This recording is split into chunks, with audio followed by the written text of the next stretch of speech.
It started the summer I turned 23.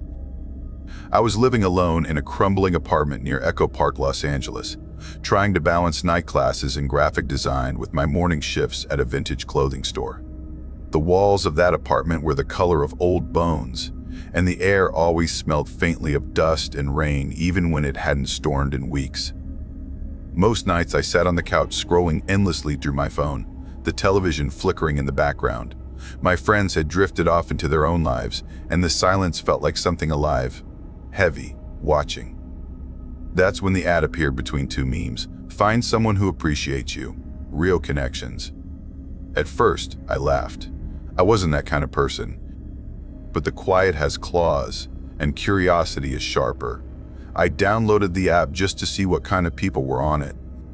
Within an hour, the messages came. Cheap compliments, crude offers, everything you'd expect from people who wanted affection like a transaction. Then, one message stood out. His name was listed as Dorian Vale, age 43. The photos showed a man in a black suit standing in front of city skylines. His eyes were unsettling, calm, almost kind, but too precise, like they could slice through you. His first message wasn't like the others. Loneliness is heavier when you pretend it isn't there. I know what that feels like. I should have scrolled past, but something about it felt too personal, like he'd been waiting for me to read it. We started talking. He said he worked in real estate, that he traveled often, that his house overlooked the hills near Silver Lake. He didn't send inappropriate messages, didn't rush anything. He asked about my art, my favorite places to think, what scared me most about being alone. Every night I told myself I'd stop responding, but I never did. His words filled the spaces in my apartment that had gone silent. After 3 weeks, he asked to meet. Dinner at a small French restaurant downtown, his treat. I hesitated. My mother's voice echoed in my head. Never trust a man who offers too much too fast.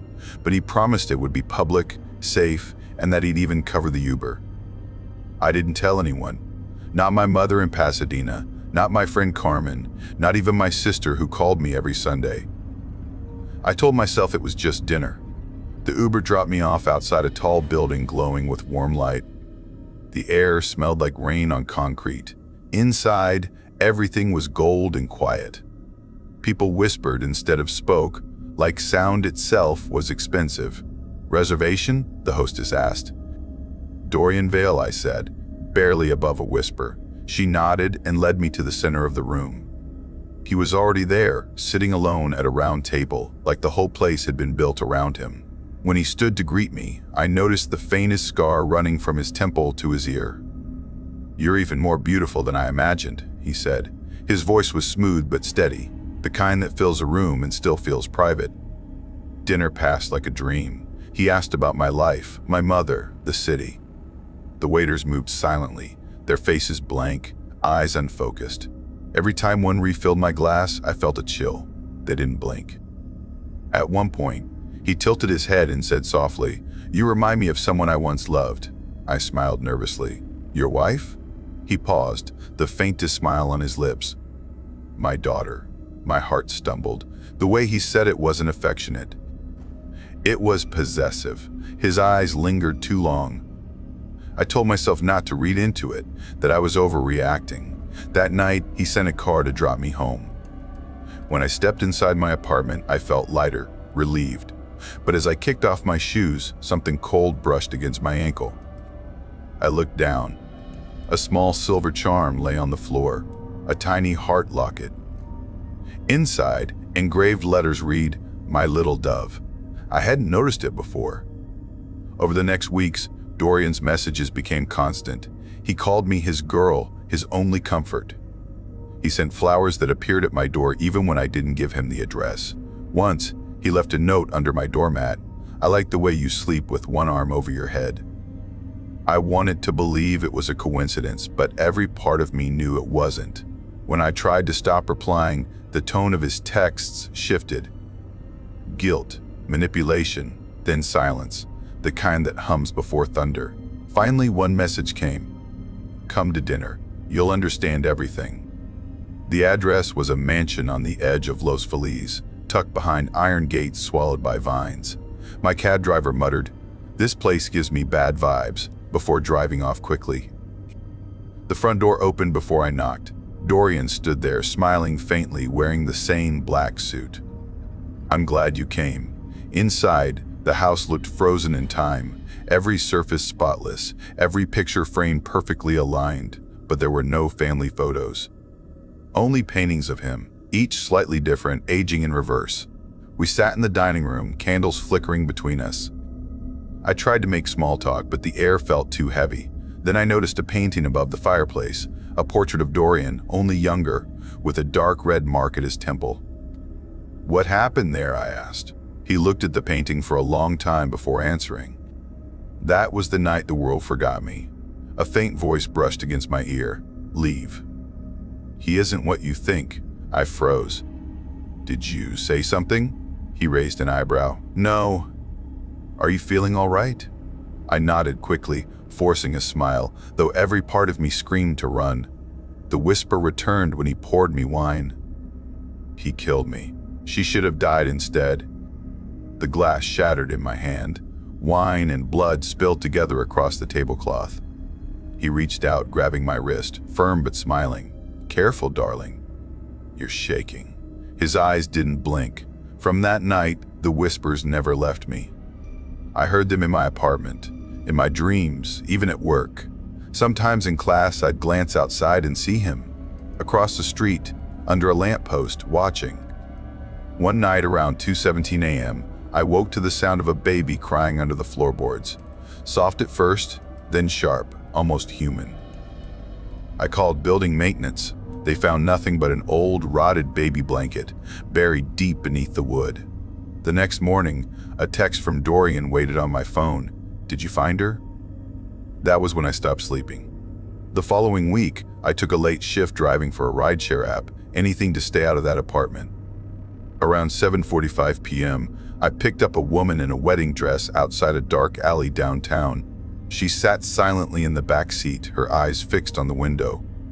Halfway to her destination, she whispered, "He's coming for you too." When I turned to ask what she meant, the seat was empty. The address she'd entered led to an abandoned church on Figueroa. I quit driving that night, days blurred. I felt like a thread being pulled loose from the world. The whispers were louder than ever. I kept hearing Dorian's voice mixed with others, crying, pleading, calling my name. I went to his mansion one last time. I don't remember deciding to. I just woke up, standing before the iron gates, hands trembling, rain soaking through my jacket. The door creaked open as if it had been waiting. Inside, the candles were already lit. The table was set, but this time there was only one plate. "For you," he said, his voice softer than I'd ever heard it. I tried to speak, but the air was thick, heavy. "Aren't you eating?" He smiled faintly. "I already have." The whisper screamed inside my head. "Don't eat. Don't drink. Run. Run." "Do you know why I chose you?" he asked, leaning close. His breath was cold, like winter air. I shook my head. "Because you see me. Most people stopped seeing me long ago." He touched my chest lightly, over my heart. "You're mine now." I stumbled back, knocking over the chair. That's when I saw it. The faint red wound at his temple, bleeding fresh like it had just happened. "You're not alive," I whispered. He tilted his head. "Alive enough to keep you." The lights flickered. The whispers rose into a scream. I bolted through the hallway, the door slamming behind me, glass shattering as I ran into the storm. I didn't stop until I reached Sunset Boulevard, drenched, barefoot, shaking. When I looked back, the mansion was gone. In its place was an empty lot, overgrown with weeds and broken stone. That was months ago. I moved to a new apartment, started therapy, tried to rebuild. But sometimes, around 2:17 a.m., I wake to the sound of footsteps in the hall. Slow, deliberate, and when I close my eyes, I still hear his voice against my ear. "She should have died, not me." Sometimes I think he's right. Because lately, when I pass a mirror, the reflection that looks back at me isn't always mine.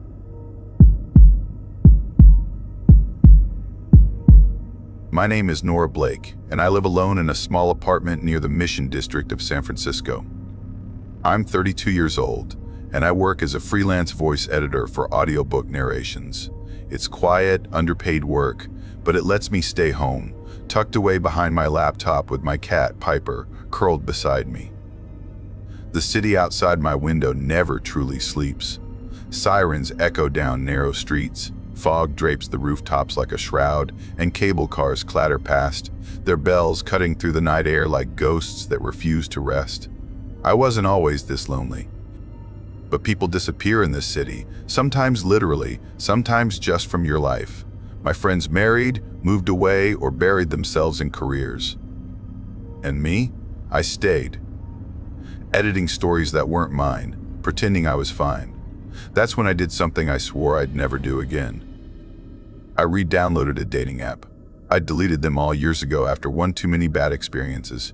A man who showed up drunk, another who cried about his ex over appetizers, one who ghosted me mid-conversation after I mentioned I didn't like hiking. But the quiet has teeth, and sometimes it bites hard. I thought maybe, just maybe, I'd meet someone who didn't feel like a walking disappointment. That's when I matched with him, Adrian Vale. His profile wasn't like the others, no shirtless selfies, no tacky captions, just a few clean photos, one of him in a dark suit at a restaurant, another walking a sleek black dog along Ocean Beach, and one where he sat in a dimly lit study, half his face shadowed, his eyes unreadable. There was something magnetic about that stillness, that quiet power. His first message came within a minute. "You have the kind of eyes that make people forget what they were about to say. I should have ignored it." "But loneliness is persuasive," I replied, and soon we were talking. Or rather, I was talking. He was polite, brief, measured. Every word from him felt deliberate, like he thought through it before sending. It was strange, but comforting in a way, like he was trying not to say the wrong thing. After a few days, he asked me to dinner. No pressure, just dinner and good conversation. I hesitated, then agreed.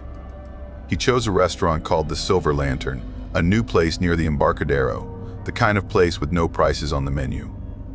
When I arrived, something felt off. The street was unusually empty. Fog pressed against the windows like pale hands. Inside, it was quiet, too quiet, too quiet. The hostess greeted me by name before I even said anything.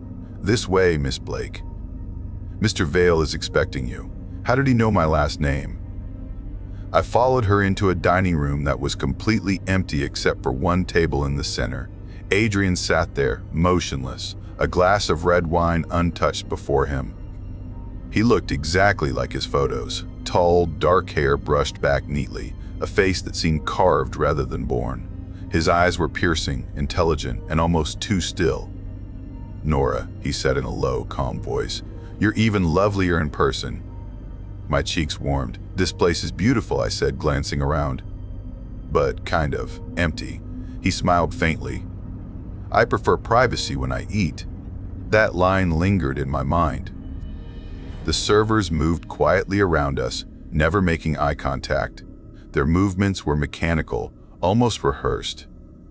One poured my water, then drifted away like a ghost. I tried to make small talk. About the fog, the city, the sound of cable cars clanging in the distance, but Adrian mostly listened. His face didn't change. No smiles, no frowns, nothing, just quiet attention. Finally, I laughed nervously. "You're making me feel like I'm being studied." "You are," he said softly. "You fascinate me." It wasn't flirtatious. It was analytical. Like he was examining a rare object. We finished dinner in silence. He paid in cash, crisp, folded bills that looked brand new. When I asked where he worked, he said something vague about consulting. When I asked where he lived, he said by the ocean. Outside, fog rolled thick over the street. He walked me to my car. I don't know why I did it. Maybe it was curiosity, maybe loneliness, maybe something else. But I asked, "Do you want to come up for a bit?" He nodded once. "I'd love that." The elevator groaned as it climbed to my floor. The air felt charged. Inside my apartment, Piper hissed from under the couch the moment Adrian stepped in. I'd never seen her react that way. He asked softly, "Could we turn the lights off? I prefer the dark." Something in me hesitated, but I did it anyway. In the dim glow of the streetlight leaking through the blinds, his face looked carved from marble. Perfect, but wrong. He touched my cheek. His hand was cold. Not like cold skin, but cold metal underskin. Still, I didn't pull away. What happened next was a blur of breath and warmth and a heartbeat that didn't seem to match mine. I fell asleep in his arms, though sleep felt more like falling into silence than rest. I woke at 2:17 a.m. The fog outside had thickened, swallowing the city lights. But what woke me wasn't the silence. It was the creaking, footsteps. Slow, deliberate, crossing the floor of my living room. I turned to Adrian. He was motionless. His eyes were open, but he wasn't blinking. Adrian? He didn't move. Then the doorknob turned. The door cracked open, and a narrow beam of light cut through the dark. Someone was standing there. It was my neighbor, Mr. Keller, a retired cable car driver who lived down the hall. He was holding a flashlight, and something metallic glinted in his other hand. A knife. Before I could speak, he lunged. Adrian sprang up. The two collided, crashing into the dresser, shattering a lamp. I screamed. Keller slashed at him, shouting something I couldn't understand. The knife sank into Adrian's shoulder, and that's when I saw it. Not blood. A thick black fluid seeped out, gleaming like oil. It dripped onto the floor and hissed as it touched the rug. Keller gasped, horror twisting his face. I knew it. I knew it wasn't human. Adrian grabbed him, throwing him against the wall with impossible force. The sound that came from Adrian wasn't a scream. It was a sharp electric crackle, like static through a radio. Keller thrust the knife again, straight into Adrian's chest, then his eye. A flicker of blue light burst out, and Adrian collapsed, motionless. For a long moment, I couldn't breathe. The smell of ozone filled the room. My cat was howling. My neighbor was panting, clutching his side. He looked at me, eyes wide with both fear and sorrow. He reached into Adrian's jacket pocket and pulled out a folded paper, dropping it into my trembling hands. It said, "Eliminate Nora Blake." My name. My throat closed. Why me? What is this? Keller's voice broke. Because of me. Because of who I am. He dropped the knife and sank onto my couch. His face was pale, his hands shaking. "Nora," he whispered, "I'm your father." The world tilted. I laughed. A small, broken sound. "No, my father died when I was 3. "No," he said, tears in his eyes. "They told you that to keep you safe." I worked for a syndicate, a secret division that built things like him, machines that looked human. We called them sleepers, perfect assassins. When I tried to leave, they came for your mother. She disappeared before they could reach you. I've been hiding ever since. I shook my head. "You're insane." He pointed to Adrian's body. "You saw yourself. He's not human." The floor under the body was smoking. Black fluid was still seeping out, thickening like tar. Keller, my supposed father, said softly, "We need to go, now. They'll send another when they find out he failed." My mind spun. Every part of me screamed to run, but my legs barely moved. I grabbed my coat, my phone, Piper's carrier, and followed him out the door. The hallway was empty, but as we passed the end window, I saw it, a shadow splitting in two across the fog outside. One shape followed us. The other walked the opposite way. My blood turned to ice. "Dad," I whispered, "do you see that?" He didn't answer. He just gripped my wrist tighter. "Don't look back." We reached his car, an old dented sedan that smelled like smoke and coffee. He drove fast, the city blurring by, the fog swallowing everything behind us. Streetlights flickered. The cable car lines overhead hummed, as if alive. We passed through Nob Hill, and I saw something that made my heart stop. A cable car clanked past us, empty, except for one old man sitting by the window staring out. His face was pale, his eyes hollow. I blinked. It was Adrian, or something wearing his face. We didn't speak again until we reached the Golden Gate Bridge. The wind howled, rattling the windows. My father's hands trembled on the wheel. "Where are we going?" I asked. "North," he said, "far north. Your mother's waiting. She's been in hiding near Mount Shasta." "Off their grid. We can be safe there." But his voice faltered, like he didn't believe it himself. At 4:42 a.m., the radio cut on by itself. A faint, broken voice whispered through the static, "Nora, you shouldn't have left." It was Adrian's voice. The sound made the glass vibrate. My father slammed the radio off, his face ashen. "He shouldn't be able to do that," he muttered. "He's offline." "Offline?" I repeated. "What does that even mean?" He didn't answer. A pale shape appeared in the rearview mirror. Someone was standing in the fog at the edge of the bridge. Watching, we drove for hours. Past Marin, into the dark, winding roads leading toward the redwoods. The world felt heavier the further we went, like something unseen followed just beyond the headlights. At dawn, we pulled over near an old Victorian house surrounded by tall, skeletal trees. "We can rest here," my father said. "It's abandoned." The moment we stepped inside, I heard it: music. Soft, distant, a piano playing somewhere upstairs. My father froze. "Do you hear that?" I whispered. He nodded. "Don't go up there." But I did. Each step creaked. The piano grew louder, slow, haunting, deliberate. When I reached the top, the room was empty. The piano keys pressed down on their own, one by one, though no one sat there. The window beside it was cracked open, and cold wind howled through. I saw something outside, a faint figure falling, vanishing into the fog below. My father appeared behind me. His face was pale. This was one of our old testing sites," he said quietly. "They used to calibrate their sensory responses here. The boy who played this piano was one of the first prototypes. He didn't survive." I stared at the keys as they slowed, one final note echoing into silence. "They remember?" I whispered. "They always remember," he said. That night, I couldn't sleep. Every sound in that old house felt alive. The walls pulsed. The fog outside the window shifted like it had breath. At 2:59 a.m., I heard a soft voice from the dark. "Nora, you left me." I turned. Adrian stood in the doorway. His suit was torn, his eyes burned faint blue, and his voice glitched like a broken speaker. I screamed. My father rushed in, gun in hand, firing. Adrian staggered but didn't fall. He reached out, wires sparking from his hand. "You were the last name on the list," he said. "They wanted to see if you could love something not alive." He lunged. My father fired again. This time, the shot hit the side of his head.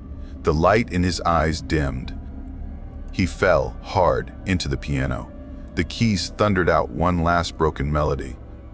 Smoke rose. The house groaned. We ran. Outside, dawn broke weakly through the fog. We've been running ever since. Every few nights I hear static in the dark.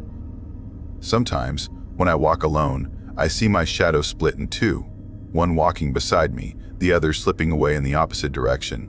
And sometimes, when I ride the cable car through the city, I still see him. The old man in the same seat, same expression, waiting, watching. I record these words because I don't know how much longer I'll remember. The black fluid from that night stained my floorboards. It still seeps through no matter how much I clean. If anyone finds this recording, please listen. Don't trust the quiet ones. Don't trust the ones who never blink. And if someone ever tells you you're exactly what they were looking for, run. I always believed loneliness couldn't kill you. But that was before I moved to San Diego. Before I learned that silence can whisper, that screens can lie, and that sometimes the kindest smile hides something rotten beneath. My name is Naomi Clark, and I was never the kind of woman who stood out. Growing up, I felt like I was always one step behind everyone else. My body was round where others were straight, soft where magazines said I should be sharp. The mirror was my biggest enemy, and every reflection felt like a quiet accusation. My father left when I was 9. My mother worked 2 jobs and spoke love like a soldier giving orders, harsh, necessary, and without warmth. I learned early that if I couldn't be admired, I could at least disappear. By 26, I had perfected invisibility. I worked as a night shift copy editor for a travel magazine in downtown San Diego.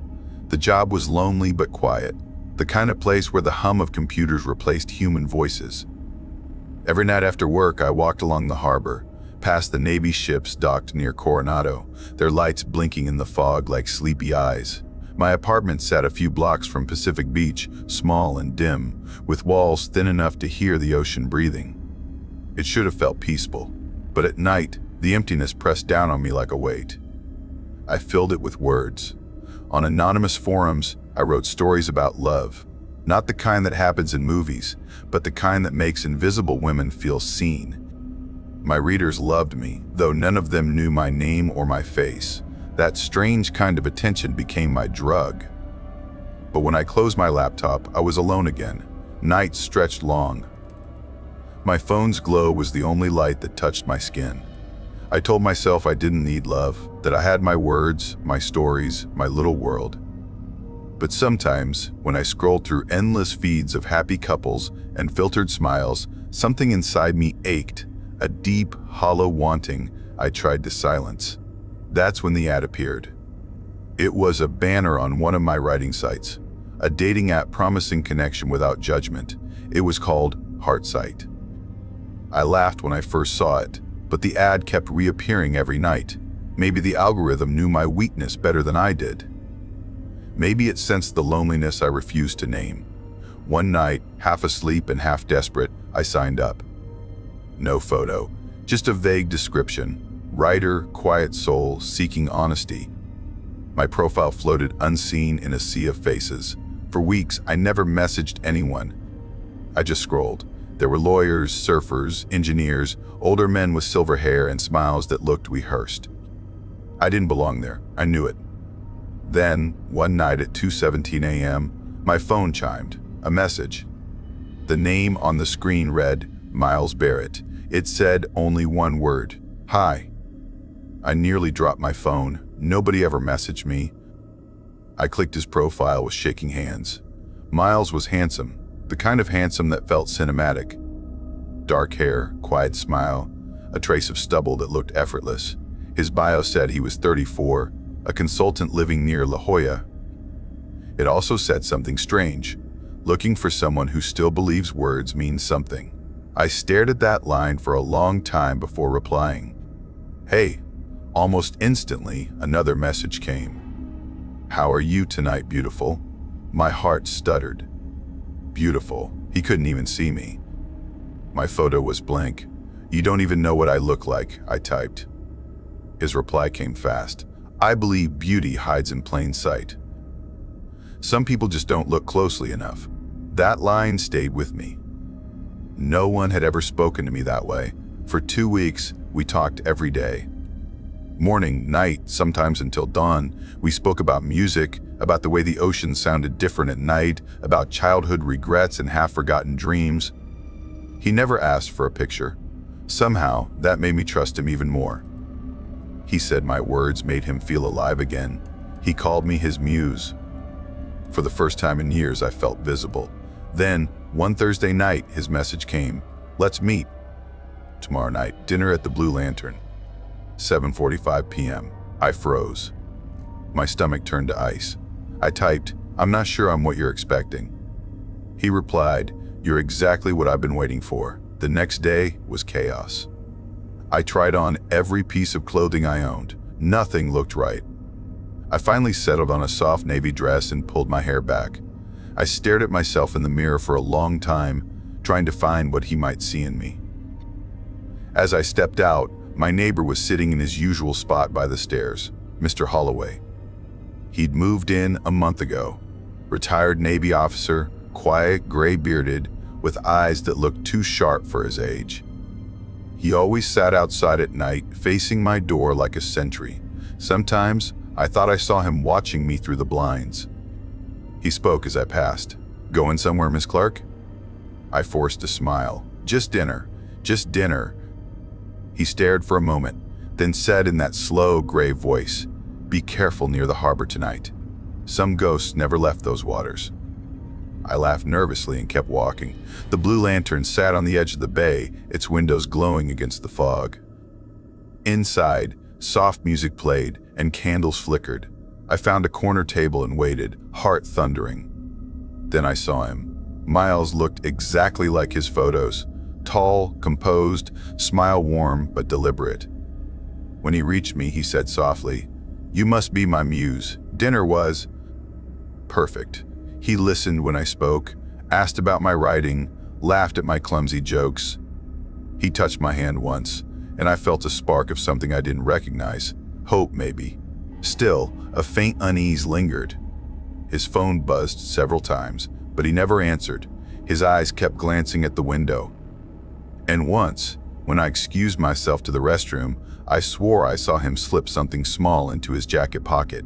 A flash of metal, gone too quickly to be sure. After dinner, he offered to drive me home. I hesitated. He smiled that calm, practiced smile.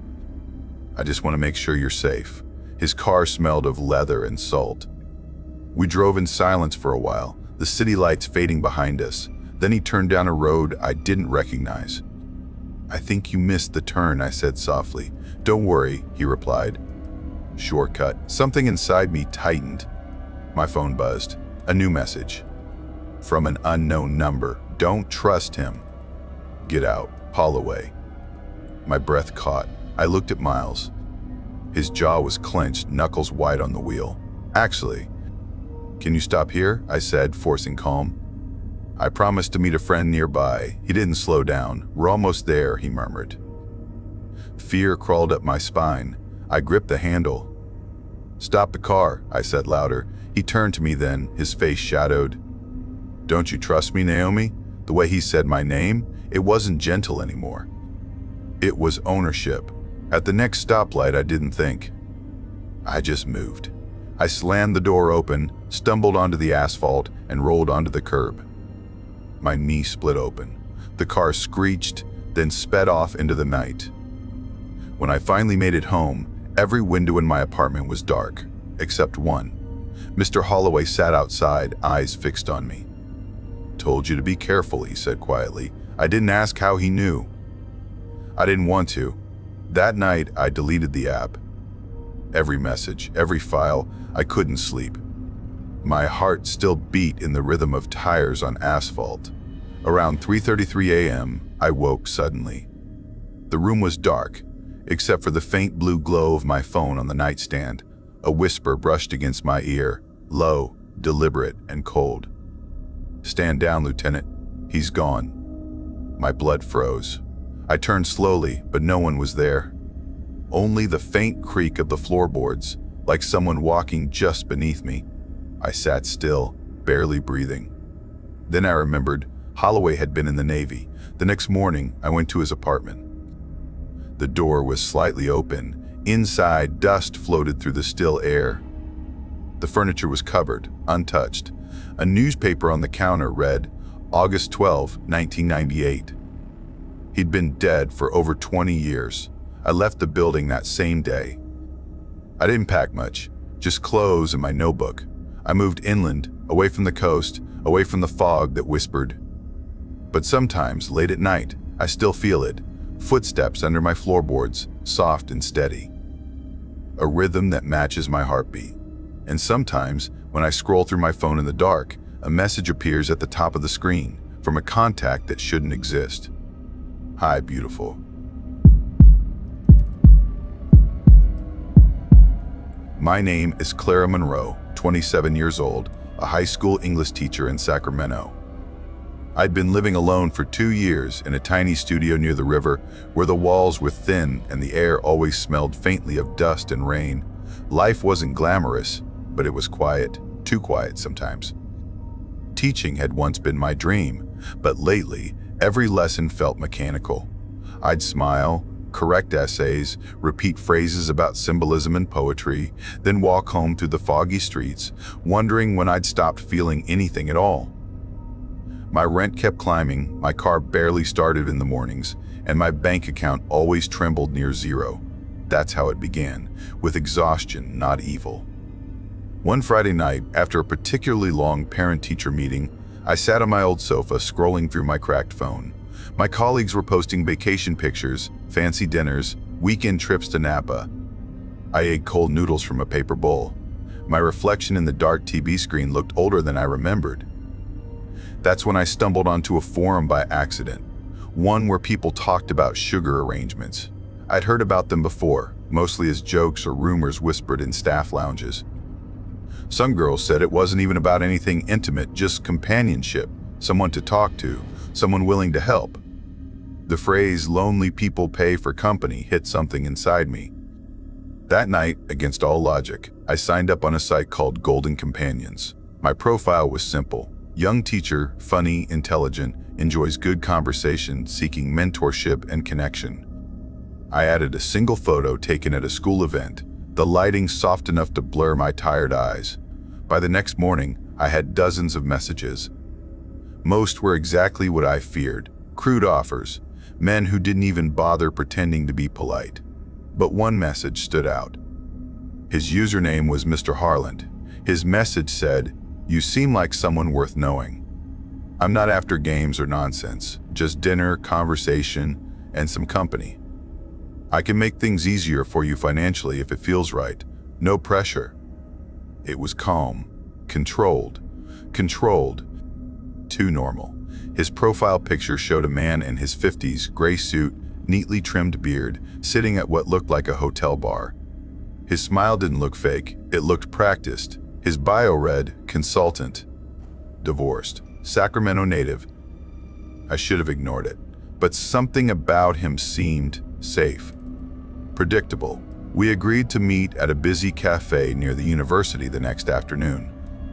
I remember walking there, heart pounding like I was about to take an exam I hadn't studied for. When I saw him sitting by the window, tall, tailored, looking like he belonged in another world, I almost turned back. But he stood up and smiled warmly, extending his hand. "Clara," he said, "thank you for meeting me." He wasn't creepy. He didn't stare too long. He asked about my students, my favorite books, my life in Sacramento. He spoke with ease, like someone used to controlling a room without ever raising his voice. After an hour, he said softly, "I'd like to see you again. I can help with expenses if you'd like to spend time together. Dinners, walks, maybe weekends when you're free." My throat went dry. That kind of money would pay half my rent. I heard myself say, "That sounds fine." For the first month, everything was smooth. He took me to high-end restaurants, always public, always polite. He transferred money each week like clockwork. No demands, no pressure. Just quiet dinners and small gifts. But something beneath his calmness began to show. Once, when I laughed at a waiter's joke, I caught him watching me, not with affection, but with analysis, like he was memorizing every gesture, every breath. Another time, he asked if my coworkers knew about him. I said no. He smiled, satisfied, as if secrecy itself was intimacy. The first real alarm came one morning when I mentioned, offhand, that I might move closer to the school. The next day, he texted me a link to an apartment listing, the exact one I'd looked at online days earlier but never mentioned aloud. When I asked how he knew, he replied, "You must have told me. I remember things." I didn't remember saying it. By the third month, his tone had shifted. He called more often, texted constantly. If I didn't respond within minutes, messages multiplied. "Are you busy? Who are you with? Why aren't you answering?" He said he only wanted to keep me safe. Once, after a late staff meeting, I stepped out of school and froze. His car was parked across the street. He smiled like it was coincidence. "Just making sure you got home okay," he said. I laughed nervously, pretending it didn't scare me. But that night, I locked my windows for the first time. Weeks passed, and I kept pretending it was normal, that maybe he was just protective, just lonely, but loneliness shouldn't feel like being watched. One afternoon, I stayed late grading papers. The classroom emptied, the sun dipped low, turning everything orange and quiet. I turned to erase the board and glanced at the windows, catching the faint reflection of my students' desks. That's when I saw her. A girl sitting in the last row, head bowed, long dark hair falling over her face. "Hey," I called softly. "Class ended 20 minutes ago." She didn't move. I stepped closer. The desk was empty. My heart jolted. The reflection still showed her sitting there. I blinked, and the shape was gone. The next morning, the attendance sheets reminded me that the only girl who ever sat there had transferred 2 months earlier. I tried to tell myself I was exhausted. Stress does strange things to your mind. But when the janitor asked why I'd left the classroom lights on all night, I couldn't answer. That weekend, Harlan suggested a quiet getaway. He said he'd found a cabin outside Sacramento, by the river, private, peaceful. My instinct screamed no, but my rent was due, my car repair overdue, and part of me still clung to the illusion that this was harmless. The drive was long, winding through forests and empty roads. The air grew colder the farther we went. He talked the entire time about how people didn't appreciate silence anymore, how he preferred to be off the grid. When we arrived, the cabin was almost too perfect. Neatly arranged furniture, fire already lit, candles on the table. Something about it felt rehearsed. Dinner was quiet. He poured wine. I barely sipped. "You make me happy, Clara," he said after a long pause. I smiled politely, unsure what to say. "I don't want to share you," he added softly. "Not with friends, not with anyone." The air tightened. He reached across the table, his grip firm around my wrist. "Promise me," he whispered. "Promise you'll only be mine." My voice trembled. "Sure, I promise." He smiled, releasing me. "Good girl." Later, while pretending to sleep, I noticed him pacing near the window, whispering to himself. Every so often, he looked at his phone, even though there was no signal out here. At 2:17 a.m., I woke to a faint buzzing sound. My phone, even without service, displayed messages from him. "Are you awake? Why aren't you answering?" "Don't make me come over." But he was already here. I sat frozen, every muscle tense. The cabin was silent except for the wind, yet somewhere beneath that quiet, I swore I heard something faint. A child's voice, far away, calling softly from outside. I looked through the window. By the riverbank, half shrouded in mist, stood a small figure waving slowly. I blinked. The instant I raised my hand to wave back, every outdoor light around the cabin flickered out at once. The darkness swallowed the world. My heart thudded so hard it hurt. Somewhere behind me, a floorboard creaked. When I turned, Harlan stood in the doorway to the back room, eyes hollow, holding something shiny, a key. "Couldn't sleep?" he asked quietly. "I thought I heard someone outside," I managed to say. He smiled faintly. "No one's out there. It's just us." The way he said it felt final. When he finally fell asleep near dawn, I slipped from the bed, careful not to make a sound. I found the key he dropped earlier and crept toward the locked door at the back. It opened into a small, windowless room. And inside were photographs, hundreds of them. All of me, walking to school, unlocking my apartment door, sleeping in bed, pictures of my classroom, of my students. One photo showed me writing on the board, the reflection in the glass showing that same dark-haired girl sitting in the back. There were others too, faces I didn't recognize, women in different places, each one marked with dates. My stomach turned. That's when I heard it behind me. "You weren't supposed to see that," he said softly. I spun around. He stood there, a kitchen knife glinting in his hand, his expression calm, almost tender. "I take care of you," he whispered. "I protect you, and you stay with me forever." I backed away slowly, shaking. "Harlan, please put it down. We can talk." He stepped closer. "No more lies. You don't understand. I saved you." "From them? From who?" He smiled. "From the ones who whisper it's not your time." My blood ran cold. That voice. I'd heard it once in the school intercom, weeks ago, late one night when I was the only one there. The system had been unplugged for maintenance, yet a faint whisper had said, "It's not your time, Clara." Now it made sense. Somehow he'd been watching me long before we met. Adrenaline took over. I grabbed a glass bottle from the shelf and smashed it across his arm. The knife clattered to the floor. I ran through the door into the freezing night, barefoot, branches tearing at my skin. I didn't stop until I saw headlights on the road. A truck slowed beside me. "Are you okay?" the driver shouted. I sobbed, "Please help me." The police found the cabin hours later. Inside, they discovered the photographs, a box filled with strands of hair, small trinkets, even a school ID card belonging to a woman reported missing 3 years ago. Harland was arrested. I moved apartments, changed my phone, deleted every account I'd made. But sometimes, when my phone buzzes unexpectedly, my chest still tightens. Sometimes, I wake at 2:17 a.m. to faint whispers near my window, voices saying it's not your time. And sometimes, when I drive past the river after dark, I still see a small child standing in the fog, waving. I never wave back. Because the last time I did, every light went out.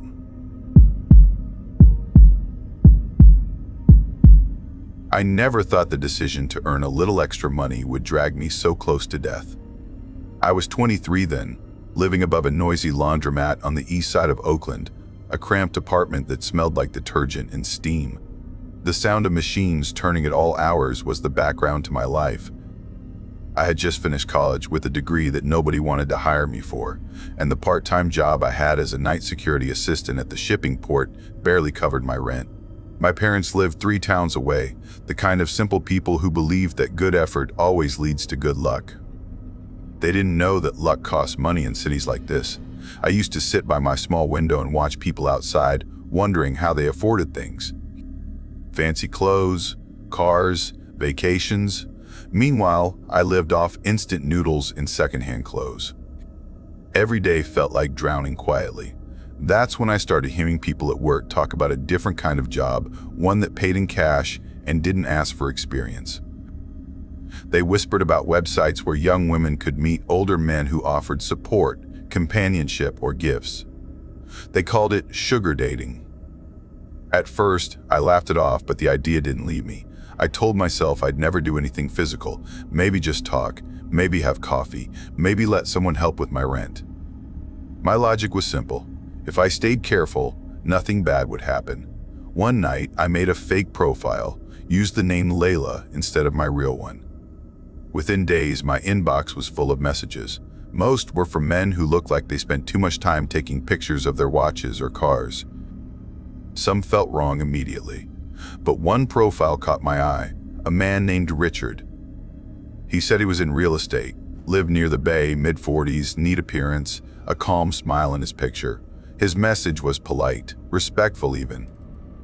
He said he didn't want to waste time, only to know someone genuine. I responded, thinking there was no harm in talking. We exchanged messages for a few days. He said he had a vacation cabin near Lake Merritt, traveled often, lived alone since his divorce. He sounded safe, careful, even kind.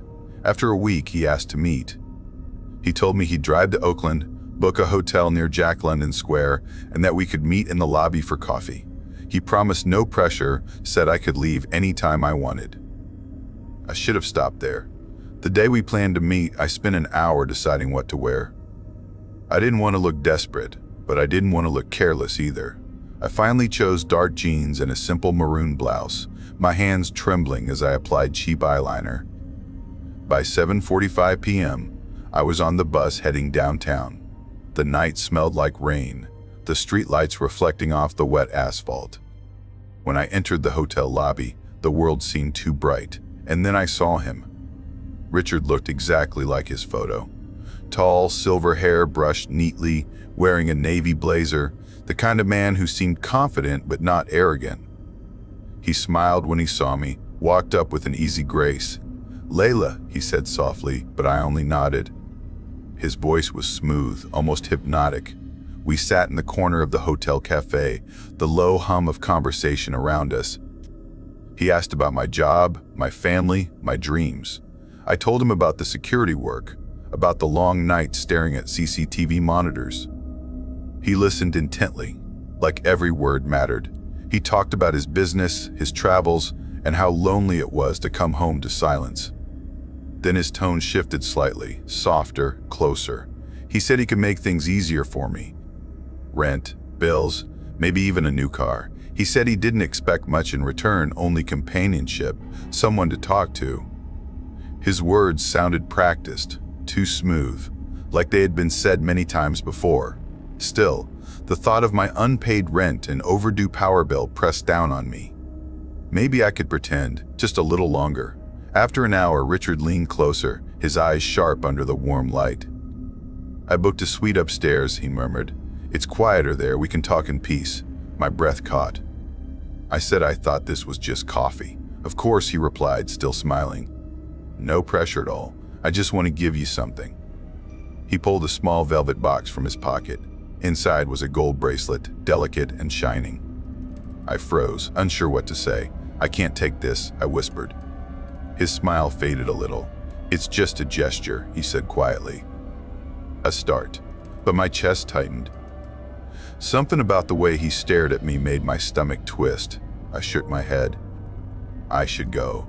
The warmth drained from his face instantly. His eyes went dark, his jaw clenched. "You don't trust me?" he asked, but it wasn't really a question. "No, it's not that," I tried to say, but my voice broke. "Then come upstairs," he muttered, his voice lower, more forceful now. "You don't have to do anything. Just stay. Let me hold you. I'll pay you." I stood up fast, the chair scraping loudly. His expression turned cold, almost lifeless. "Don't walk away from me," he said quietly. People in the lobby were still around, but I could feel the heat of his anger. My heart hammered in my chest as I grabbed my bag. "You think you can just play with me," he hissed under his breath. "You girls always do." I stepped back, forcing my legs to move. He slammed his hand on the table, startling nearby guests. The sound cut through the room. Then he leaned close enough for only me to hear, his breath sour against my cheek. "You'll regret this, Layla." I walked out without looking back, pretending calm though my hands shook uncontrollably. When I stepped outside, I scanned the street. No sign of him, but my skin prickled as if eyes were watching me. That night, messages started flooding in. Unknown numbers, words that made my blood run cold. "Ungrateful. You embarrass me." "I know where you live." I blocked every number, but new ones appeared. For days, I barely slept. Every sound outside my window made me jump. At 2:17 a.m. one night, while checking CCTV at the port, I saw something strange. A figure standing knee-deep in the dark water, looking directly into the camera. The image flickered, static crawling over the screen, but the face never moved. I zoomed in, my hands trembling. It looked like Richard. The next second, the feed cut out completely. When I checked outside, no one was there, just the wind moving through the fog. I told myself it was exhaustion, hallucination from no sleep. 2 nights later, I came home to find my apartment door slightly open. I froze. I never left it unlocked. My chest tightened as I stepped inside, scanning the shadows. Everything looked untouched, yet something felt off, like the air itself was disturbed. I placed a small camera near the door, hoping to prove I was just paranoid. The next morning, the footage made me drop my phone. Someone had unlocked my door from the outside, entered quietly, and stood in the dark for 3 minutes, facing my bed. The shape looked exactly like Richard's build. Then, just as calmly, it turned and left. I couldn't breathe. I called the police, but they found no fingerprints, no forced entry. They told me it might have been a glitch. Maybe I forgot to lock the door. But I knew. Days turned into weeks, each one worse than the last. I started seeing a black SUV parked near my building. Sometimes it was empty, sometimes a silhouette sat behind the wheel, unmoving. I started taking longer routes to work, changing my shifts, avoiding the hotel area. Yet every time I looked over my shoulder, I felt him there. One morning, walking to work before sunrise, I noticed a new mural painted on the wall across the port. A huge piece showing people standing near the docks, their faces blurred. I passed it daily without thinking, until one day I realized something impossible. The faces had changed. Now, one of them looked exactly like mine, and another, standing behind it, had Richard's unmistakable eyes staring directly outward.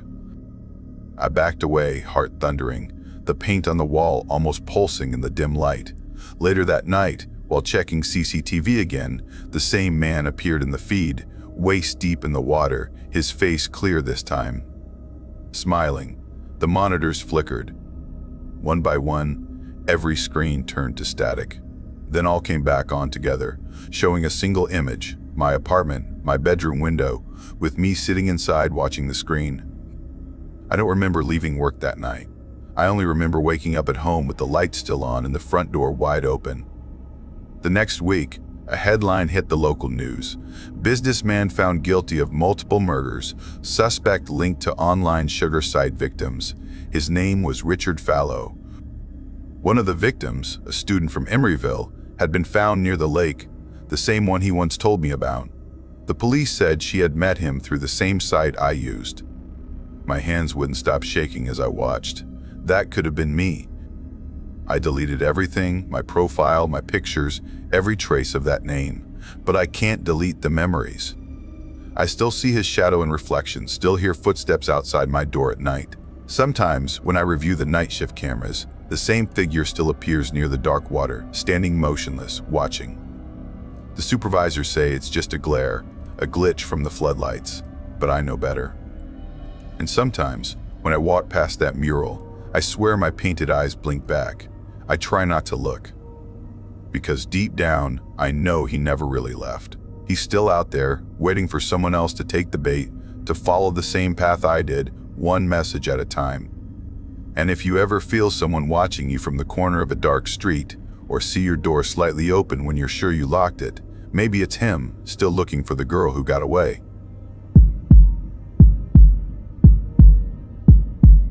I never planned to step into the kind of darkness that changes who you are. I only wanted to stop feeling like life was pressing its thumb against my chest. My name is Maya Lopez, and back then, I lived alone in a half-renovated apartment near downtown San Jose. The place used to be an old bakery, now chopped into studio units with thin walls that leaked every sound from the street. At night, the VTA light rail hummed by, its windows flashing pale blue across my ceiling like heartbeats I couldn't ignore.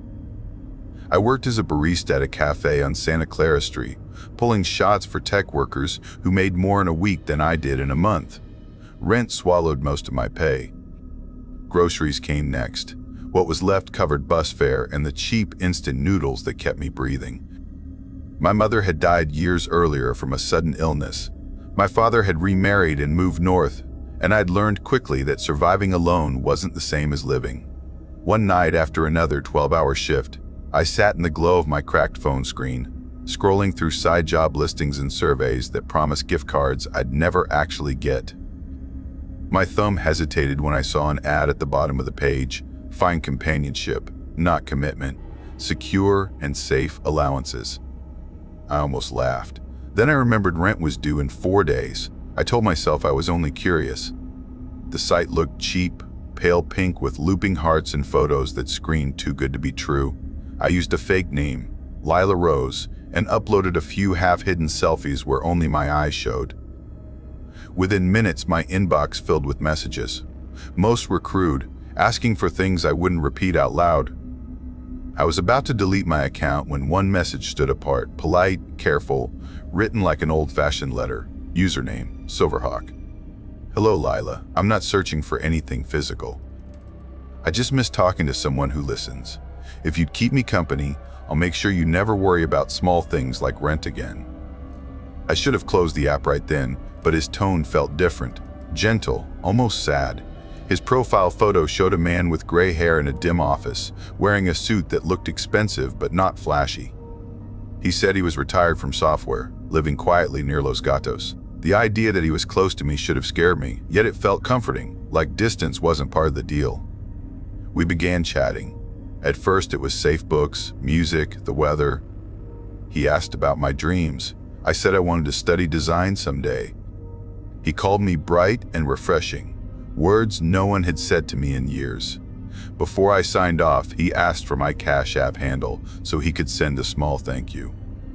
I hesitated, then typed it. I told myself it couldn't hurt. The next morning, my phone pinged, $300. That number blinked like salvation. I laughed out loud, half guilty, half relieved. He really meant it. Days blurred into weeks. Silverhawk sent money almost every other day, sometimes 20, sometimes a few hundred, with short messages. Lunch on me.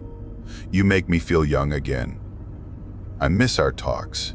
For the first time in years, I filled my fridge with real food. I replaced my torn sneakers. I even paid my internet bill early. When he asked for photos, they weren't bad, just smiling selfies, a shot of my coffee cup, once a picture of my hands resting on my notebook. I didn't always send real ones. I'd borrow images from Pinterest when I felt too tired to pose. He never seemed to notice. But something shifted one night around 2:17 a.m. The message popped up while I was half asleep. "When do we meet in person, Maya?" I froze. I had never told him my real name. I typed fast, pretending calm. I don't usually meet people from online. I thought we were just chatting. He replied almost instantly, "I've sent you over $2,000. Don't you think it's time you trust me?" I stared at the words until they blurred. I made excuses about work and school. He sent a smile emoji, but somehow it felt like a warning. 3 nights later, another text arrived. "You think you're clever, lying to me?" I sat up, the room spinning. "What are you talking about?" I typed. "You used fake pictures. You lied about your job." "Don't play dumb." I tried to breathe evenly. "You're mistaken. You don't know anything about me." The dots blinked. Then, "Oh, I know enough. Apartment 4B on Oak Street, right? I like your red curtains." My body went cold. I hadn't posted my address anywhere. I rushed to the window, tugged the curtains closed, then called my friend Sasha, the only person who knew about Silverhawk. Her voice cracked with fear. "Block him. Delete everything. Change your number, now." I did. I deleted the app, blocked his profile, even changed my SIM card the next morning. For a moment, the silence felt like peace. That lasted 2 days. At 7:45 p.m., while closing the cafe, I got a new text from an unknown number. "Blocking me doesn't erase what's already ours." My heart thudded so loudly I could barely hear the espresso machine hiss. I left early, checking over my shoulder all the way home. That night, every sound in the building made me flinch. The hum of the fridge, the neighbor's TV, the faint whir of the VTA train outside. Then came the message, "Nice pajamas. You shouldn't leave your window open." I moved through my apartment, checking every lock twice. The streetlights flickered through the blinds. Across the road, a black sedan sat idling. Inside, a small glow, someone smoking. Watching. The police brushed it off when I called. They said online threats were hard to trace, promised to patrol the block, and told me to avoid contact. But how do you avoid someone you can't see? The next days folded into each other. At the cafe, I'd catch flashes in the reflection of the espresso machine shapes that disappeared when I turned. On the VTA ride home, I started noticing a girl sitting by the door every night, her hands in her lap, eyes full of tears that never fell. She wore a school jacket, her hair sticking to her cheeks. Nobody else reacted to her. Once, when I whispered, "Are you okay?" an old man beside me frowned and asked, "Who are you talking to?" The seat beside me was empty. I stopped taking the train after that. Sleep abandoned me. Around 3 in the morning, I'd hear faint tapping behind the bathroom mirror, like fingernails against glass. One evening, I bought a new mirror from a flea market downtown, thinking I'd replace the old one and start fresh. The vendor, a woman with cloudy eyes, warned me it belonged to her late mother. I smiled politely and left with it anyway. That night, as I brushed my teeth, I saw something that froze me mid-motion. In the mirror behind my reflection stood another figure, faint and gray, wearing a long floral dress, the same pattern my mother used to wear before she died. When I turned around, the room was empty. When I looked back, the figure was gone, but a soft whisper hung in the air. "Why didn't you listen?" The next morning, I found an envelope taped to my door. Inside was a printed page filled with random code lines, as if from a computer program. At the bottom, in neat bold text, it read, "Maya Lopez, 10/2/22, 222.5. That was today's date. I didn't own a printer. I didn't know anyone who wrote code. I ran to my neighbor, Jared, who worked night shifts as a janitor at a tech office nearby. He frowned at the page. "That's strange," he said, showing me his own pocket full of similar papers he'd been finding around the office, each ending with his name and the exact day he picked it up. He laughed nervously, said it was some intern's prank, but I saw the tremor in his hands. That night, he didn't show up for work, and nobody's seen him since. Everything spiraled after that. My lights flickered whenever I used my phone. Messages appeared on the screen without notifications. You owe me one real meeting. I can see you breathing. Check your mirror. I smashed the mirror, glass scattering across the floor. Beneath the shards lay a single business card, Silverhawk Investments, with an address in an industrial park near the train line. For 2 days, I debated going. Every instinct screamed not to, but fear and anger tangled together until curiosity won. I needed it to stop. On a foggy Thursday evening, I took the VTA toward that address. The train was almost empty except for a few commuters, and the crying girl again sitting opposite me, tears glinting under the fluorescent light. When the train stopped at my station, she finally looked up and whispered, "Don't follow him." The doors slid open, and she vanished. The industrial park was deserted, only the buzz of distant transformers and the metallic smell of rain. The address led to an abandoned warehouse with the same name, letters peeling off the rusted gate. I stepped inside, my phone light slicing through dust and old furniture. In the center stood a single chair facing a cracked monitor. On the screen blinked a text window. "Hello, sweetheart." Finally, you came. The air turned colder. My phone rang once, vibrating against my palm. Unknown number. I didn't answer. The monitor flickered, showing live footage of my apartment. My bed, my kitchen, the broken mirror. I backed away until I hit the wall. Behind me, footsteps echoed softly. I turned. A man stood in the doorway, gray hair, immaculate suit, eyes bright as glass. His smile was calm, almost fatherly. "I told you I'd take care of you," he said. Everything after that is a blur of light and noise. I remember running, sirens somewhere far away, voices calling my name. The next clear image was waking in a hospital room, the fluorescent lights humming overhead. The police told me they'd found no one at the warehouse, no traces of a man matching my description, and that all surveillance cameras in the area had been offline for weeks. My apartment had been emptied, my bank account drained, my phone smashed beyond repair. They asked if I wanted to file a report. I said yes, but even as I spoke, I knew he'd never be found. Some things hide behind screens better than faces ever could. I moved out of San Jose a month later, found a small place closer to the coast, and changed my name again. Yet sometimes, when I ride the train home from work, I still catch the reflection of that crying girl in the window, her mouth moving in silent warning. And once, just once, I caught sight of a gray-haired man sitting 2 rows behind me, his eyes fixed on mine through the glass, smiling faintly as the lights flickered overhead. Easy money never existed. It was just the price for something else, something still following me wherever I go.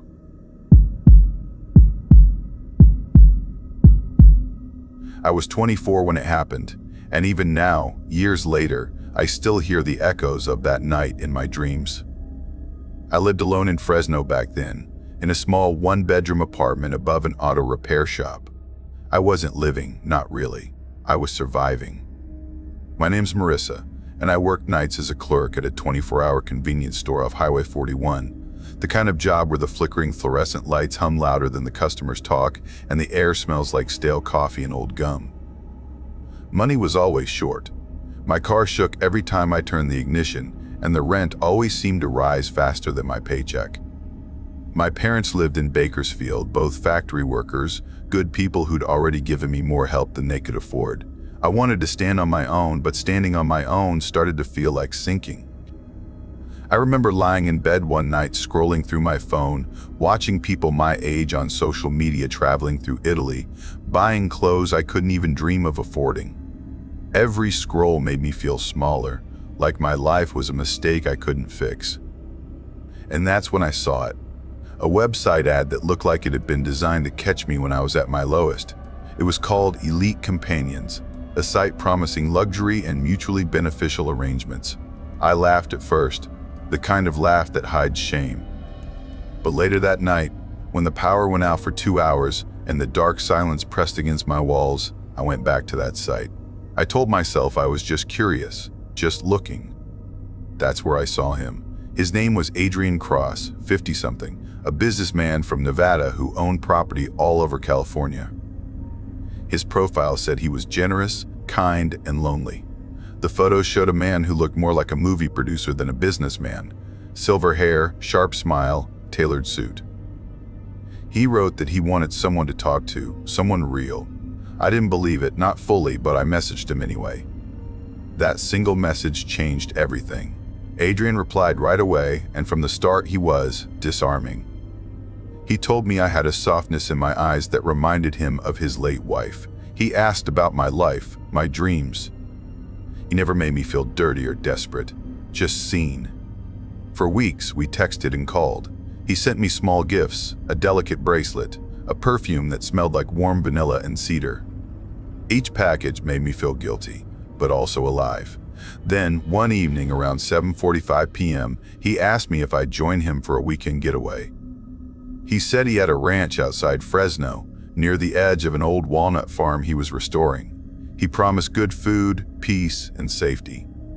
He even offered to send a driver for me. I should have said no. But when I looked at the cracked ceiling above my bed that night, I imagined silence, freedom, and sunlight that didn't smell like gasoline. I said yes. The car arrived that Friday, a sleek black sedan with tinted windows. The driver never spoke, just nodded when I asked how long the trip would be. As we drove, the city lights faded and endless fields replaced them. The night was still, the kind that presses on your chest. By the time we reached the ranch, it was close to 11:32 p.m. The gate creaked open, revealing a wide expanse of dark trees and a massive farmhouse lit only by a porch lantern.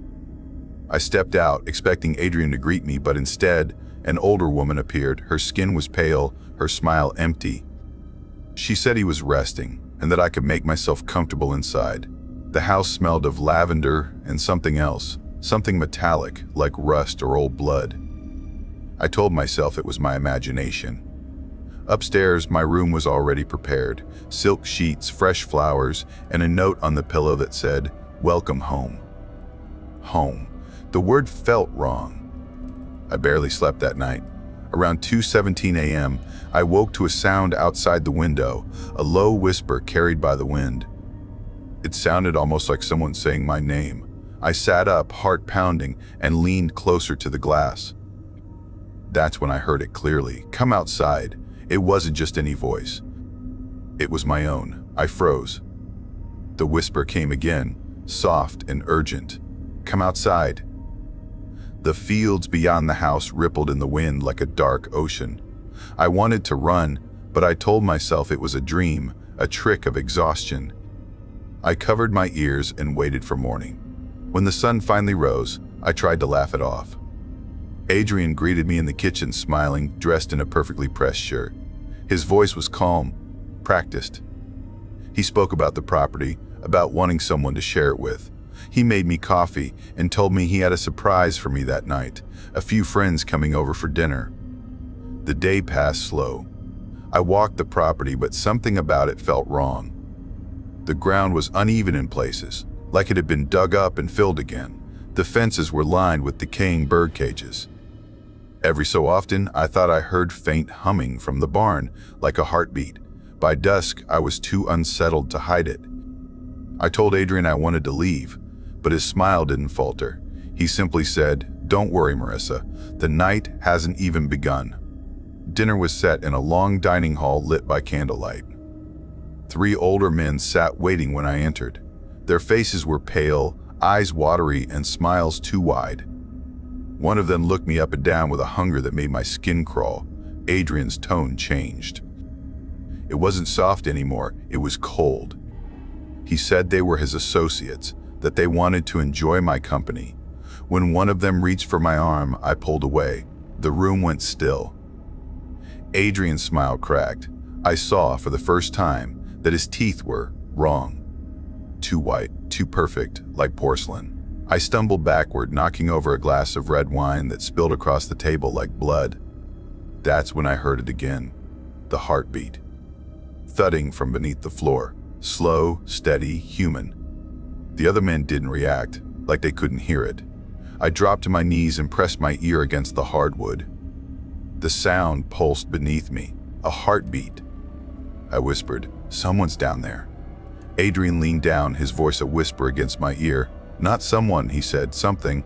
I bolted. The candle flames flickered as I ran down the hall, my feet pounding the wood in rhythm with the heartbeat below. I found the front door locked, the windows sealed. I screamed for help, but the woman from before appeared at the end of the hallway, smiling with dead eyes.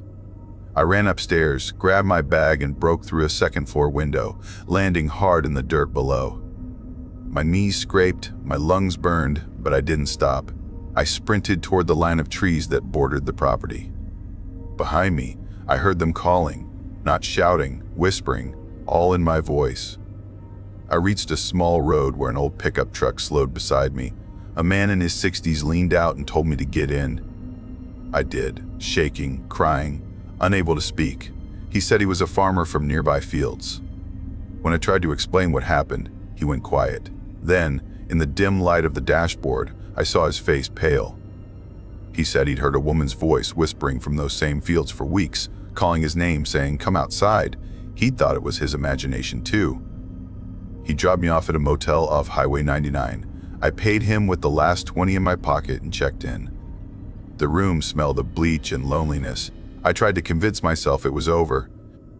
But around 3:12 a.m., as I lay on the bed staring at the ceiling, I heard something faint, a rhythm, thump, thump, thump, thump, like a slow heartbeat under the mattress. My body went cold. I pressed my hand against the sheet. It was warm beneath me, pulsing. I ran to the front desk, babbling about what I'd heard, but the clerk just stared and said I was the second person this month to say that. I left before dawn, driving home barefoot because my shoes were soaked from the night before. I thought it was done, but when I reached my car in the apartment parking lot, something stopped me. On the windshield sat a small child's shoe, pale pink, wet with mud. Every night since then, a shoe appears on my windshield, always the same one. Sometimes it's dry, sometimes damp, but always there when I wake up. I moved cities, changed numbers, deleted everything connected to Adrian. But I still dream of that ranch, that heartbeat, and that whisper calling me from the fields. And sometimes, just before I wake, I hear it again in my own voice. "Come outside."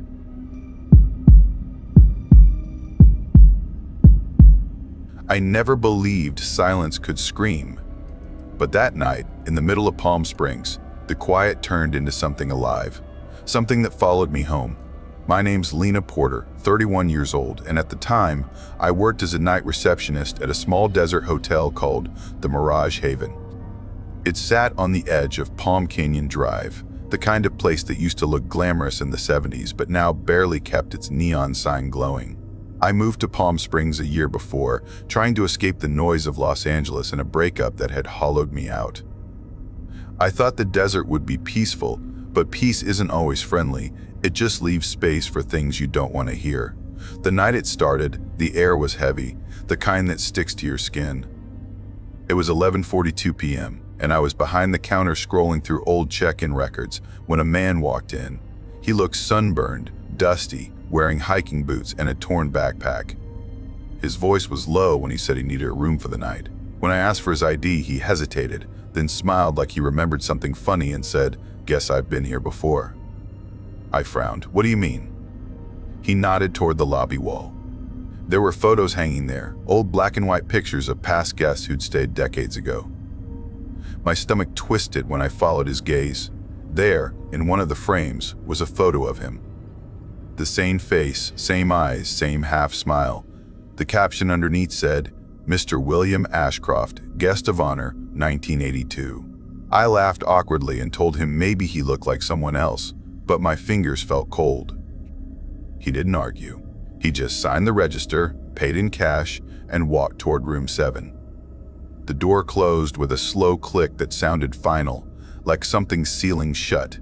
When I checked the system, there was no record of that room ever being booked that night. I didn't sleep when my shift ended at 2. I went home to my small apartment on the outskirts of town, a faded beige building surrounded by sand. The desert air was dry, but not still.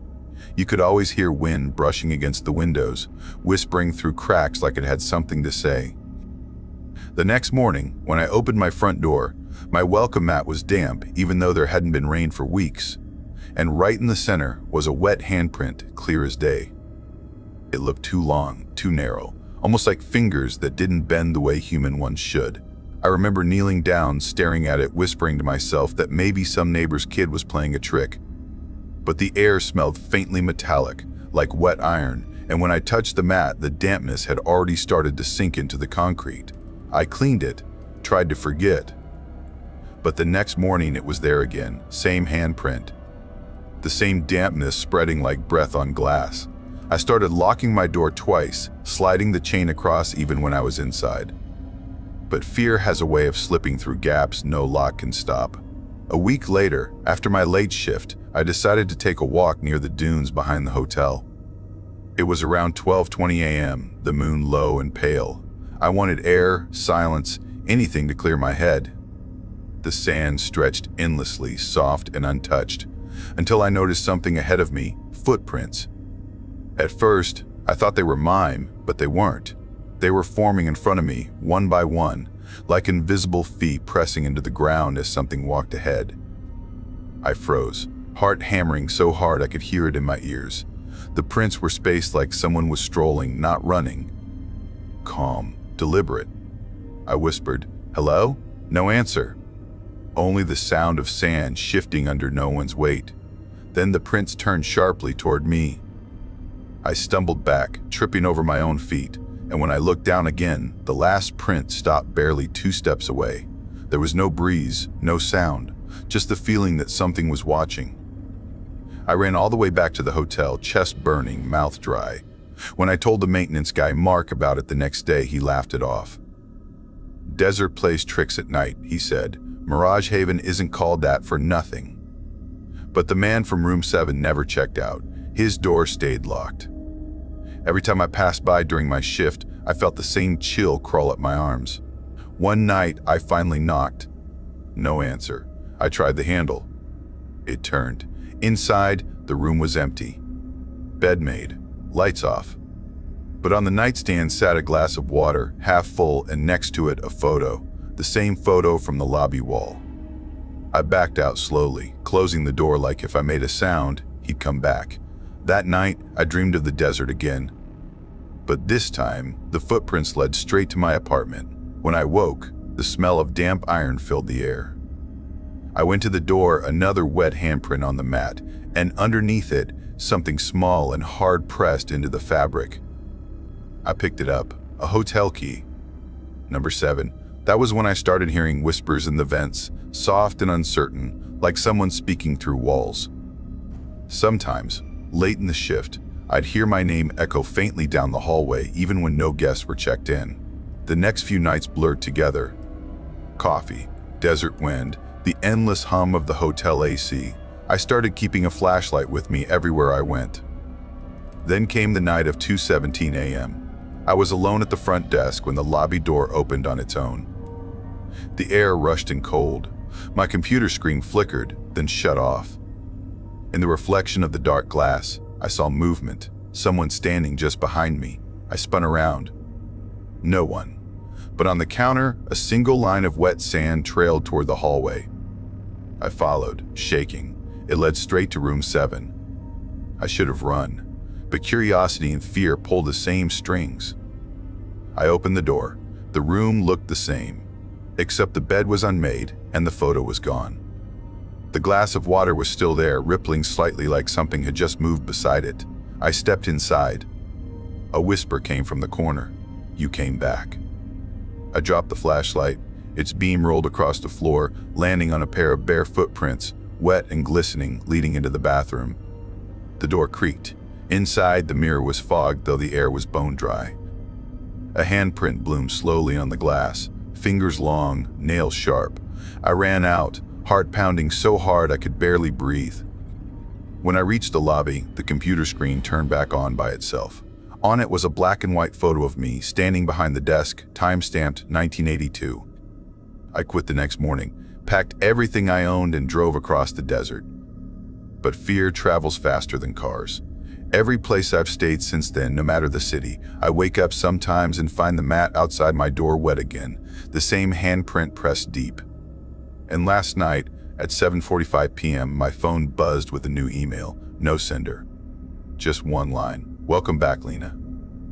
Below it was a photo of me standing at the desk of the Mirage Haven, smiling beside a man with dusty boots.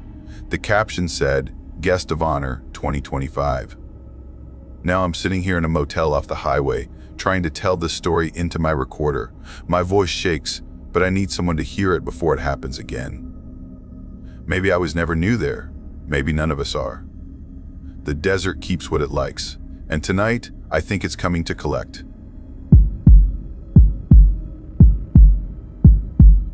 I thought I knew the city. Santa Monica, with its soft ocean breeze and the hum of tourists, felt safe at night, even when the streets were empty. I never imagined I'd learn how wrong I was. I was 21 when it started, a college student living in a small studio apartment near the pier. My name is Lila Moreno, and life was stressful. I juggled classes at Pacific Coast University, part-time work at a coffee shop by the promenade, and keeping my apartment rent paid, barely managing groceries and bills. My scholarship covered some tuition, but not enough for everything else. I often lay awake at night, counting pennies, wondering if I could afford both my textbooks and the electricity that kept my place warm. It wasn't supposed to get dangerous. It began like a solution to an impossible problem. My roommate one evening laughed about how some girls met older men who pay for their lives. She scrolled on her phone, showing pictures of expensive dinners, flights, and cash being handed over. I scoffed, but curiosity burned quietly in the back of my mind. Later that night, I searched online. There were dozens of websites for people offering financial help in exchange for companionship. I told myself I would be careful. I would set rules. Boundaries were key. I wasn't going to give up my freedom. My first arrangement was with a man named Robert. He was quiet, polite, a teacher in his 40s, offering small allowances for coffee dates and conversation. It felt safe, almost fatherly, and I believed I could manage it. But I learned fast that not every man was like Robert. Some messages made my stomach twist, others just screamed warning. I learned to block those that were crude. I learned to ignore charm that felt off, and I began to trust my instincts more than ever. I kept telling myself I was in control. Then I saw him. His profile name was Adrian Vale. The pictures were sleek, showing a tall man in a sharp suit next to a black Tesla, smiling at a gala. His bio read like it was written by a magazine: entrepreneur, traveler, admirer of art and ambition, seeking someone intelligent and discreet. Unlike the others, his first message wasn't crude or transactional. I see focus and determination in your work, he wrote. Ambition is rare and attractive. My fingers hovered over the keyboard. Something about the way he wrote felt polite, confident, unsettlingly calm. We messaged for days. He asked about my classes, my family, my dreams. He promised support, not just financially, but a bond, something genuine. It sounded safe enough at first, but the way he phrased things, the insistence on privacy, began to feel wrong. Normally, men would suggest restaurants or hotels, but Adrian insisted on meeting in a quiet park near the edge of the pier at night. Too many eyes, he said. Discretion protects us both. I hesitated, but exhaustion and the desire for security clouded my judgment. It was a Tuesday, around 10:50 p.m., when I left my apartment. The streets were silent except for the occasional distant laughter from tourists still lingering near the pier. I told a friend I was out for a late walk, hiding the truth about Adrian. When I arrived at the park, shadows stretched long and eerie across the sand, the faint scent of salt water in the air.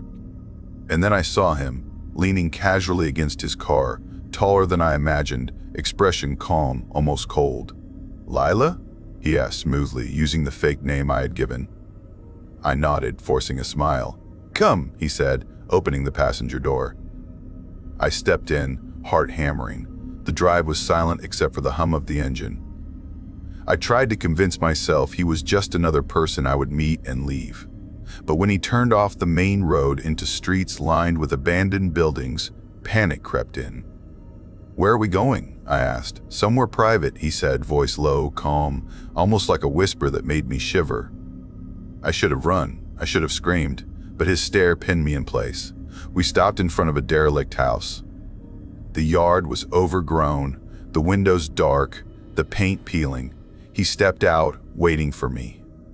Every instinct screamed to turn and run, but my legs felt heavy. I followed him inside.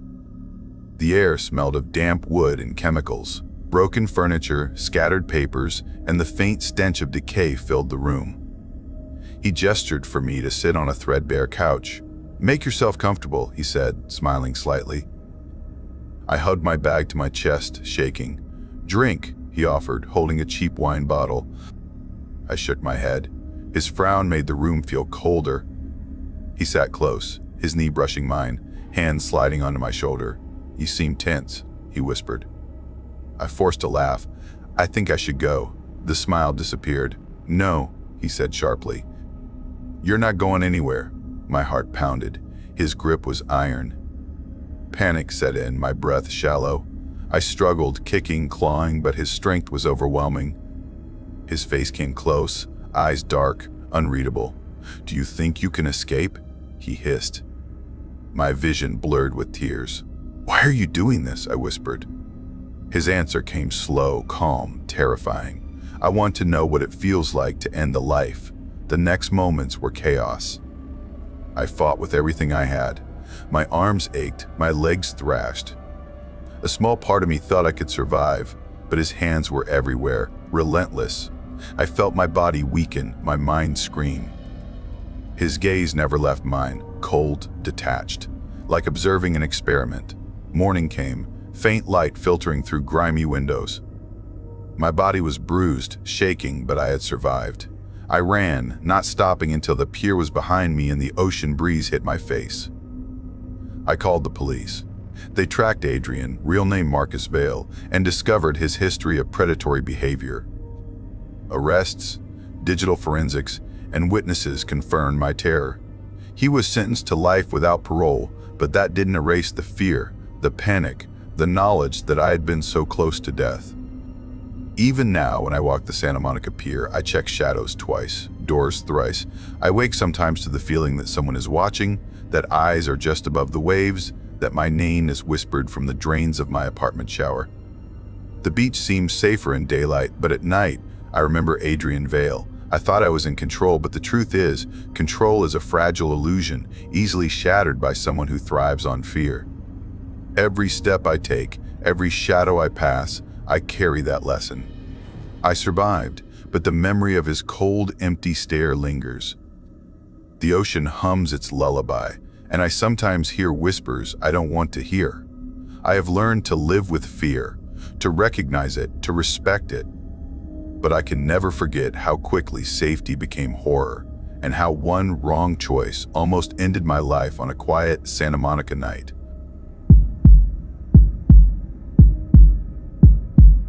I never believed in haunted places. I believed in bad timing, bad people, and worse luck, but not curses. Yet sometimes, a place looks at you a certain way, and you just know it's been waiting. That's what Big Sur felt like to me the first time I saw it. The ocean didn't roll there, it breathed. The cliffs didn't rise, they loomed, like they were listening.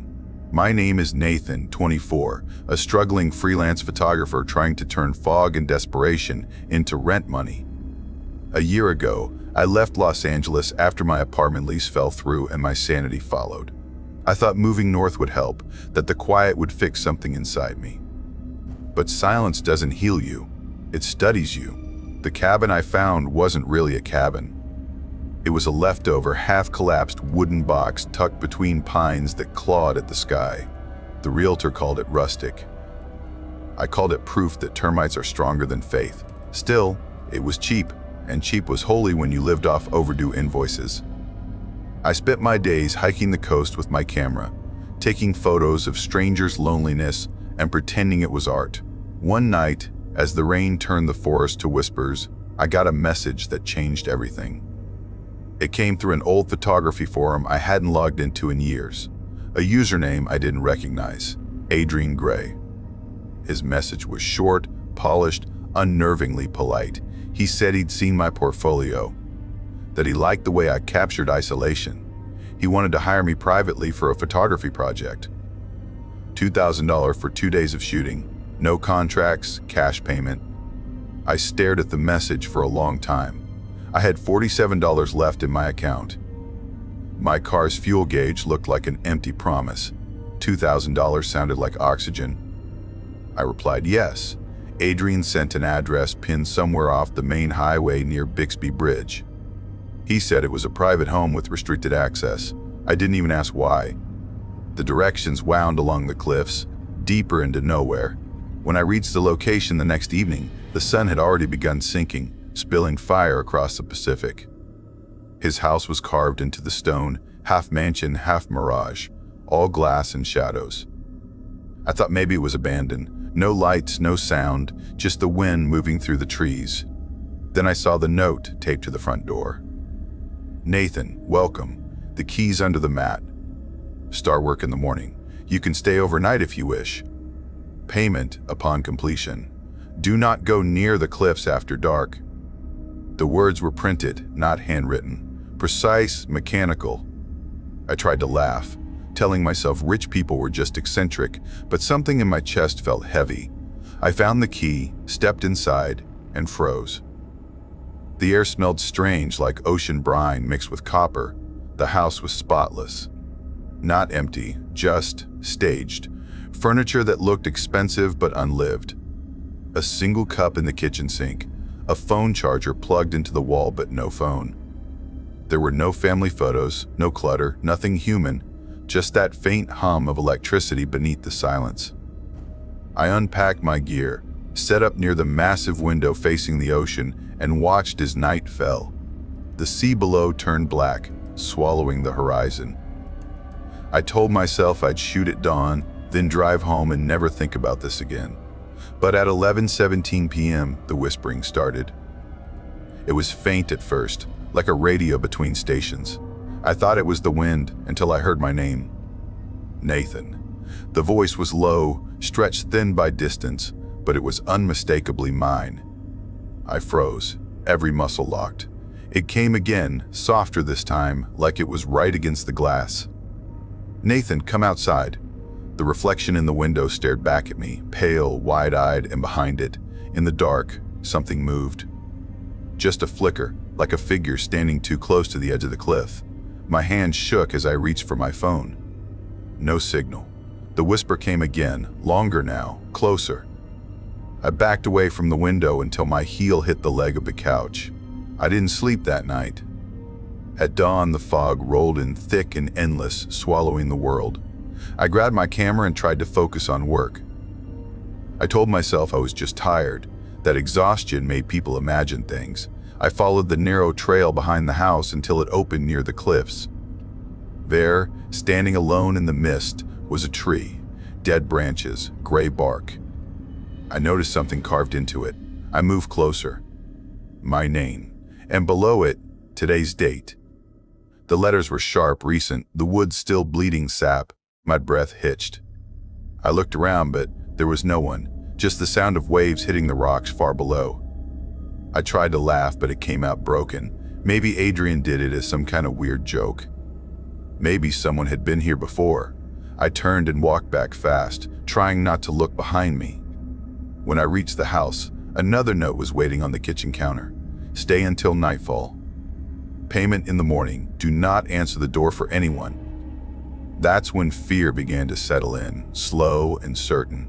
I decided I'd leave after sunset, once the fog cleared enough to see the road. I tried to distract myself by editing photos. The hours passed heavy. The house felt smaller as night returned. Around 9:30, the power flickered. Once, twice, then steadied. The hum in the walls grew louder, like the house itself was breathing. The ocean roared outside, and through the sound I heard it again, my name. Only this time, it wasn't from outside. It came from the hallway. The lights dimmed. Shadows thickened. I stood, barely breathing, camera still in my hand. The whisper came closer. Nathan, open the door. It's Adrian.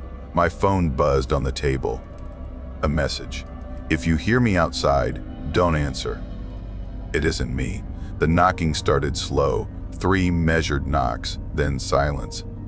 Then again, harder this time. The voice grew impatient. Nathan, open the door. Let me in. I backed into the corner, eyes fixed on the front door handle as it rattled. Then it stopped. Silence. For hours, I didn't move. When dawn came, light finally poured through the glass. I dared to breathe again. The house was quiet, the air heavy.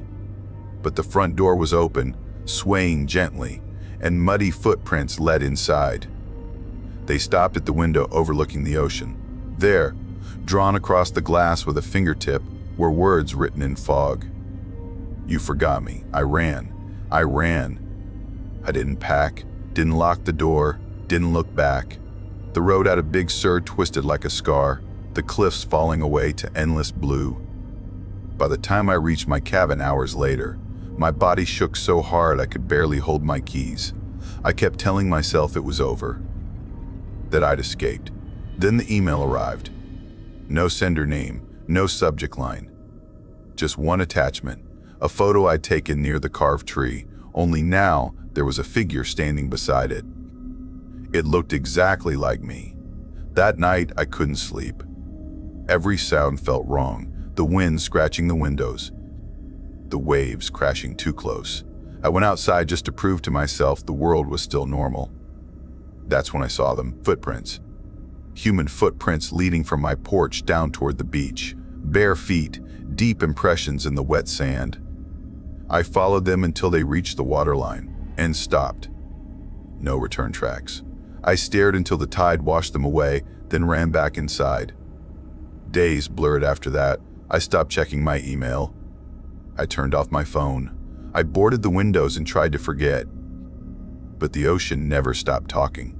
At night, I swore I heard whispers under the floorboards. Sometimes my reflection in the window lagged, smiling half a second too late. Then, one night at 3:19 a.m., the knocking came again. Soft, deliberate, against the glass. Nathan, open the door. You left something behind. My phone buzzed on the table. A text from Adrian's number. I'm not in California right now. Haven't been for weeks. Who is this? I stared at the message until my vision blurred. Another buzz followed. This time from an unknown number. Did you forget something? Attached was a photo of me asleep in my bed, taken from the corner of the room. I turned every light on, heart pounding so hard it hurt. The cabin felt smaller by the second, shadows crawling up the walls. Then, from the TV in the corner, a sound. Static. I hadn't turned it on. The static grew louder, the pattern shifting until shapes began forming in the screen's glow. For a moment, I thought I saw my face. But older, colder, smiling. I grabbed my bag and ran into the night. The highway was empty. The fog was alive, swirling in shapes that almost looked like people. The ocean pulsed below like something breathing beneath the surface. I drove until I couldn't anymore. Until the gaslight blinked red and my hands ached from gripping the wheel. I slept in the car until morning. When I woke, the world felt different. Too still. The air was heavy with salt and the faint sound of waves, though I was miles from the coast. My phone buzzed once more. A final message. Nathan, you left the door unlocked. Attached was a photo of the cliff house again. The front door open. A figure standing in the doorway. Me. I don't know how much time passed after that. The days repeat. The fog never lifts. Sometimes I see him in reflections. Me, but not. His eyes too still, his smile too knowing. Once I drove back toward Big Sur, hoping to prove it wasn't real, but the road ended at a landslide. Locals said the cliffside house had collapsed months ago during a storm. No survivors. They said no one named Adrian Gray ever owned property there. Now, every night, I hear waves outside, though my cabin sits miles inland. The air smells like salt and metal. The static hum never leaves the corners of the room. And sometimes, just before sleep, I hear my voice whispering from the dark, Nathan, come outside. When I look at the window, there are two reflections, one of me and one waiting. In Big Sur, they say the ocean keeps what it's owed. Maybe it does. Maybe it's not the place that's haunted, but the version of yourself that never left. I still wake sometimes at 2:17 a.m. The room filled with that same static hum, the glass fogging from inside. I tell myself it's only the wind, that it can't reach me here. But every night, I feel it getting closer, the sea crawling back through the cracks, whispering my name. And sometimes, just before the dark folds over everything, I swear I hear him breathing beside me. The sound is always the same, calm, familiar, like someone waiting for me to finally answer.